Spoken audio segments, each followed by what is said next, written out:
You're listening to the Mental Money Podcast, the show that shows you how to master your mind to maximize your money. This show is for people who love to watch their bank accounts grow while shifting their relationship to money. Without further ado, let's get these insider insights from today's leading expert. When I thought to create Mental Money, I wanted it to be a gift to the entrepreneurs who shamelessly wanted more, who wanted to bring thought into form, who unapologetically wanted to be paid for being their best, most realized self.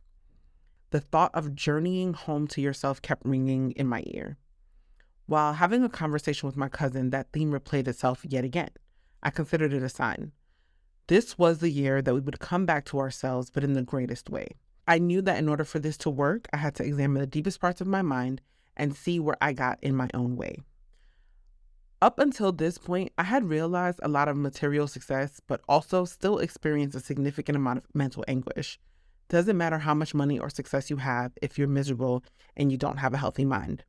So this month, we examine mindset. This week, we examine how to get out of our own way.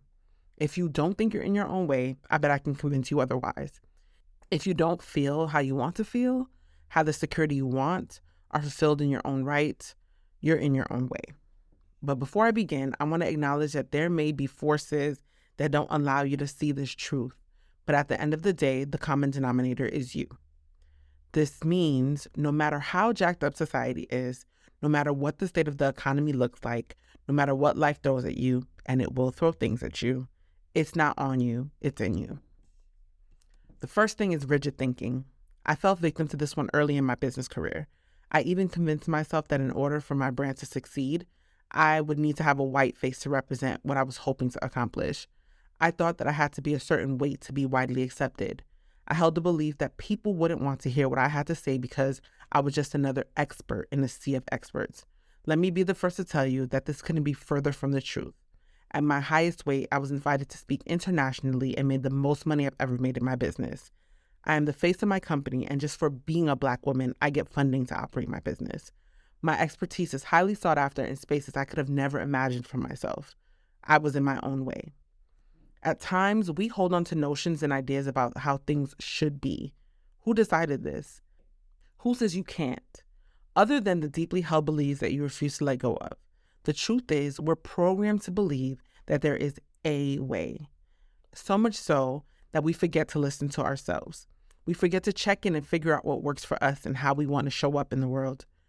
There will always be someone who thinks you're too much of something, too tall or too short, too thin or too thick, too much of an accent, too Black, too whatever.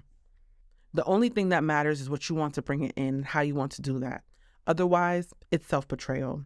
Release the idea that there should be a certain way and be open to feedback when you're looking for improvement. But still, that shouldn't be the standard. Procrastination. This one is tricky because there could be several reasons why we find ourselves putting things off to the last minute or avoiding them altogether. The biggest one is the fear of failure. Here is the thing about failure. You can't avoid it. Matter of fact, you want to fail as fast and as often as you possibly can. Failure allows you to assess what went wrong and how to get closer to your objective. The goal here is to fail forward.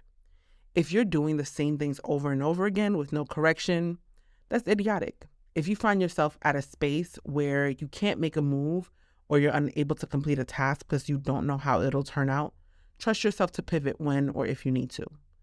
There's no way you'll know what you're made of if you don't take action.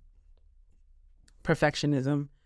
Perfectionism is another way we get in our own way that is closely tied to procrastination. People also procrastinate because they are waiting for things to be perfect. I write about this at length in the book I have coming out about perfectionism being a tool of white supremacy.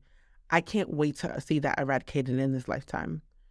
If you want to know more about this, you can get the book when it comes out. I see perfectionism play out, especially when it comes to us being on social media. We're afraid of being seen in all of our not-so-glory. Perfectionism keeps us small. It isolates us because we're afraid of being criticized. Perfectionism isn't real. Do I believe we should open up our closets to the public and air out all of our dirty laundry? No. Not everyone means this well, and others can hold it against us. What I do mean is that when you plan on sharing your story in an inspiring way, the not-so-good parts are as important as the beautiful ones. The unfavorable sections help to paint the entire picture that is our lives.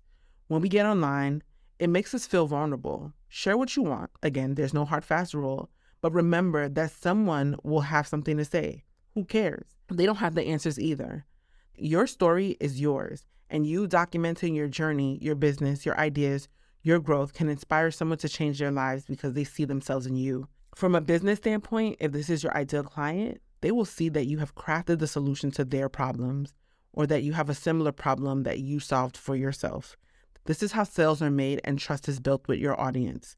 Perfectionism keeps us from that. Lack of self-discipline or devotion. I was watching a TikTok once and it helped me to better understand not only what discipline was, but how we can become more devoted to ourselves. By definition, discipline is a means of training ourselves to observe a set of standards related to behavior. When we are disciplined, we are forced to regulate ourselves, control ourselves, and follow through on the commitments we made ourselves.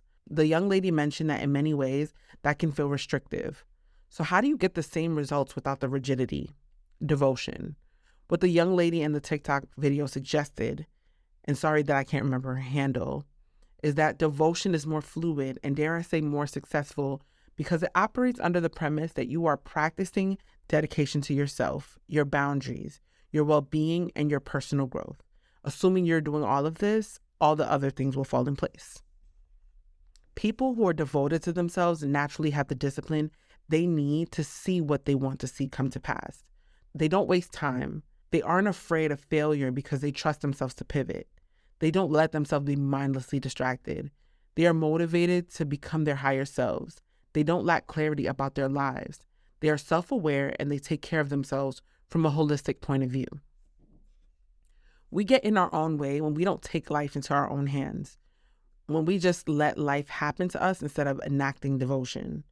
Get clear on what it is that you want and ruthlessly pursue it. Don't let people cross your boundaries and wonder why they don't respect them. Do what you say you're going to do so you can trust yourself. Focus on what's important and don't let yourself be distracted by short-term satisfaction. When you can do even those basic things, you will see the overall quality of your life improve. You can see yourself accomplishing what you set out to do. You will get out of your own way and create a new way of being. What is the key to all of it? Resistance. Anytime we try to make a change that will serve our higher self in any way, we come against resistance.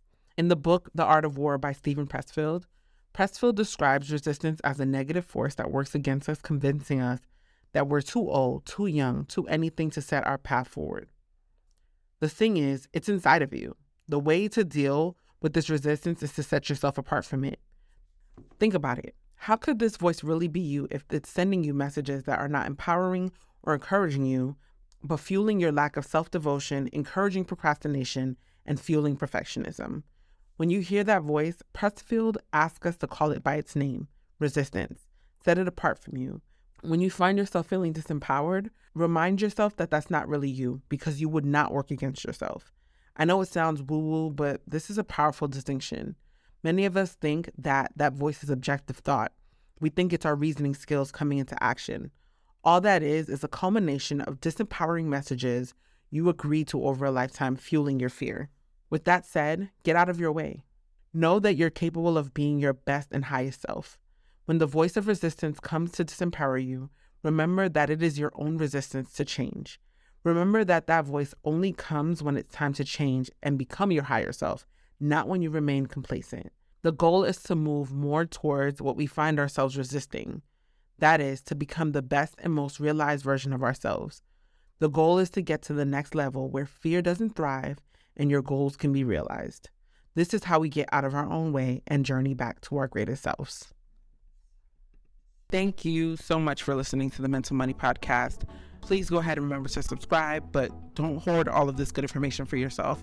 Share this information with someone that you know could use it, especially if they need a shift in their mindset or someone who would love to have more money. So until we meet again, remember, like Uncle Snoop said, keep your mind on your money and your money on your mind.